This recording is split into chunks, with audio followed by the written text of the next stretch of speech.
Hi, welcome to today's episode of Law of All Things, the Indian chapter.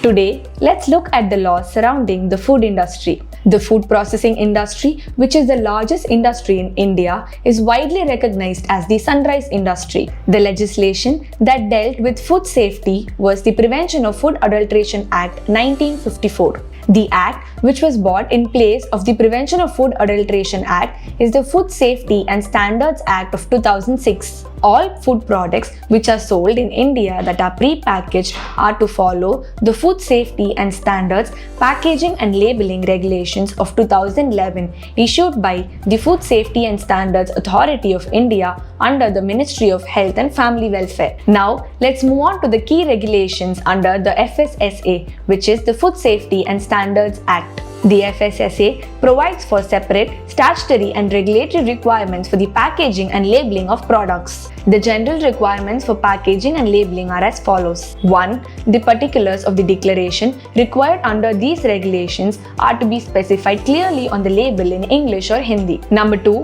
Pre-packaged food shall not be described or presented in the label in any manner which is false, deceptive or misleading. Number 3. The label in the pre-packaged food should be in such manner that it will not be separated from the container. Number 4. The contents of the pre-packaged food should be clear, prominent and legible for all consumers during the purchase and use. Where the container is covered by a wrapper, the wrapper should contain all the necessary ingredients, or the label in the container should be clearly visible and legible through the wrapper. In addition to these general requirements, a label must also contain the following information, namely the name of the food, list of ingredients, the nutritional value, declaration regarding whether it is veg or non-veg, declaration regarding food additives, name and complete address of the manufacturer, net quantity, lot, code and batch identification, date of manufacturing or packaging, best before or use by date, country of origin and the instructions for use.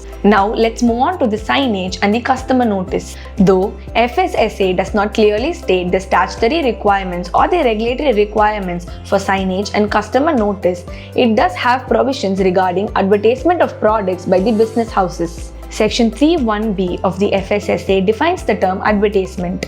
Section 24 of FSSA provides that no advertisement shall be made in a manner which is false, deceptive or misleading or contravenes the provisions, rules or regulations made thereunder. Next, let's move on to the licensing registrations and health and sanitary permits. The Food Safety and Standards Licensing and Registration of Food Business Regulations 2011 deal with the aspect of licensing and registrations of the food business operator. Under Regulation 2.1, all food business houses are to be registered or licensed under the Licensing and Registration Regulation. One of the primary purpose of this regulation is to make sure that the business operators maintain the sanitary and the hygienic levels required as per every food standards. Moving on to the penalties, the FSSA provides for penalties for non-compliance. According to Section 63 of the Act, any food business operator who is required to obtain a license for manufacturing, selling or distributing the food products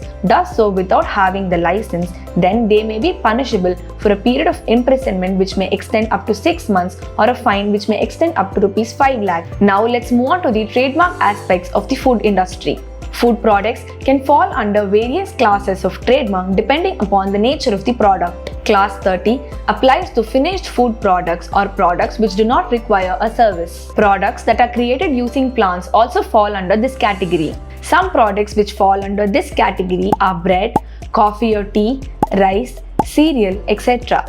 It should be noted that this class excludes nuts, fruits and vegetables. Class 29 deals with animal products like meat, fish, poultry and dairy products. Processed and frozen meat also fall under this category. This class also includes processed nuts, fruits and vegetables like jam, peanut butter or Nutella. Next, Class 31 deals with natural and raw food products. Unprocessed fruits and vegetables fall under this category. So the next time you eat a packet of chips or see a wrapper of a chocolate, just remember the number of laws that govern these. Thank you for your time. Do follow us on our socials. Subscribe and support us. Stay lobbyfied.